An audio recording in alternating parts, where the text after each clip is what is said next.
Why Sheikh Hamdan's smile never reaches his eyes anymore. You have seen it. You have seen it, and something in you registered it before your mind had the words for what it was registering. The smile is there. It has always been there. Present, appropriate, deployed at exactly the right moments in exactly the right way for exactly the right amount of time. It is a good smile, a beautiful smile, technically, the kind that photographs well and reads as warmth from a distance and gives the people in the room with him, with him, the sense that they are in the presence of someone who is genuinely pleased to be there. But the eyes do not move with it anymore.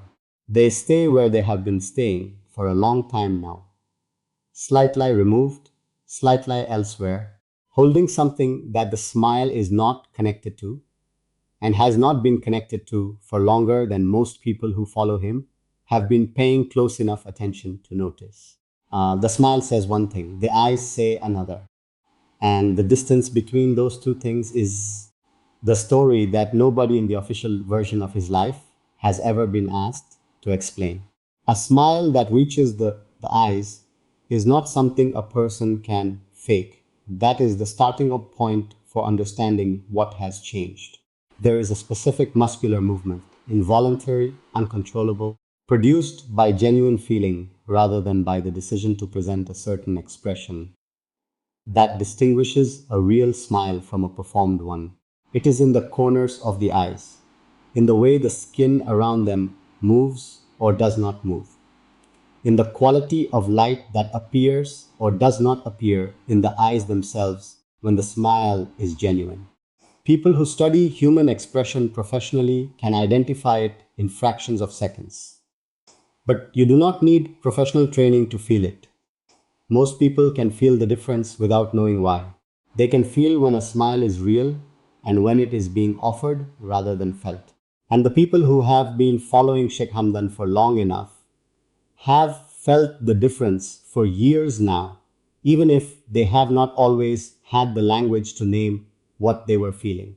The older videos are different. That is the thing that the people who have been watching him long enough to have a before and after can tell you. In the earlier videos, the ones from before the arranged marriage, before the most significant losses, before the accumulated weight of everything the years have required him to carry while continuing to perform, the smile and the eyes were connected. There were moments of genuine amusement, genuine pleasure, genuine lightness that came through even in the managed context of his public appearances. Not constantly. He has always been a serious person at his core, someone for whom the surface of life has never been the most interesting or important layer. But the connection was there. You could see in those earlier moments a man who was capable of being fully present in a moment of genuine happiness and letting that presence be visible. Something changed. Not suddenly. These things do not usually change suddenly. They change the way glaciers move, too slowly to watch in real time, but with consequences that are enormous by the time the full distance traveled becomes visible. The arranged marriage was one part of it. Not the marriage itself, exactly, but what the marriage represented. The confirmation, officially and permanently, that the life Hamdan was going to live was not the one he would have chosen if the choosing had been entirely his. That confirmation settled into him, did not break anything visible, did not produce any outward sign that could have been pointed to in a single moment and called the turning point. But it moved something, and what it moved eventually showed up in the eyes. The losses that followed deepened it. Each woman who left, or was made to leave, took something specific, not just the person. Something in the quality of his belief that the life he was living was going to have the kind of private happiness that makes public performance feel like it is worth the cost. Each loss made the performance slightly more separable from the feeling underneath it, slightly more automatic, slightly less connected to any genuine inner state that might, on a good day, produce the kind of spontaneous warmth that makes a smile reach the eyes without any decision being made to send it there. The children living at a distance from him are part of it too. There is a specific kind of sadness that comes from loving people you cannot be with in the ordinary daily way that love is supposed to be lived. Not the dramatic sadness of acute grief, but the low, persistent, structurally embedded sadness of a life where something important is always missing from the immediate picture. That kind of sadness does not prevent smiling. It is fully compatible with smiling, but it makes the smile and the eyes into separate systems. The smile fulfills its social function. The eyes continue carrying what they have always been carrying. And the connection between them, the connection that would have required a genuine inner happiness to produce, is simply not available in the way it used to be. He knows. That is the thing that makes this particularly difficult to watch once you understand it. He is not unaware of the disconnection. He is not a man who lacks self knowledge or the capacity to observe his own state with honesty.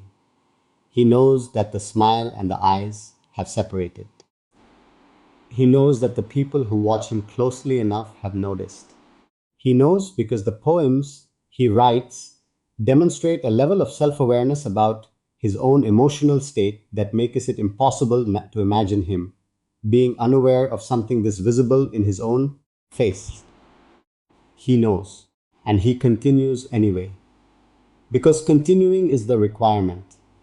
Because the public role does not pause for the private reality. Because Sheikh Hamdan, Crown Prince of Dubai, is needed in the room. And what is needed of him in the room is the smile, not the eyes. Not the truth the eyes are telling, just the smile. What would it take for the smile to reach the eyes again? The people who know him well enough to speculate do not answer this question easily. Because the honest answer requires naming things that the official story has made unavailable. It would require the children to come back. It would require the woman he chose and was made to unchoose, to be in his daily life in a way that the palace has not permitted and may never permit. It would require the life he is living to become, not just in its private corners, but in its actual daily texture. Something closer to the life he would have chosen if the choosing had been entirely his. And the distance between what that would require and what the structure of his existence currently allows is very large. Large enough that the smile and the eyes may continue as separate things for a long time yet. He stands in front of cameras and he smiles. And the world receives the smile and is warmed by it and does not always notice what the eyes are doing while the smile is happening. But some people notice, the ones who have been watching long enough, the ones who have felt enough of their own versions of the distance between performing happiness and actually having it. They notice every time, and they feel in the noticing a connection to this man that goes beyond admiration for his poetry or his adventures or his extraordinary life. They feel the specific human connection of recognizing someone who is doing their best inside a life that has not been entirely generous with what it has given them to do their best with. The smile is real in the sense that he means it. The eyes are real in the sense that they cannot lie. The distance between them is the most honest thing visible in any video he has ever posted. Subscribe to this channel and hit the bell. Every week I bring you closer to the real Sheikh Hamdan, the smile, the eyes, the distance between them, and the truth that has been living in that distance for longer than most people know.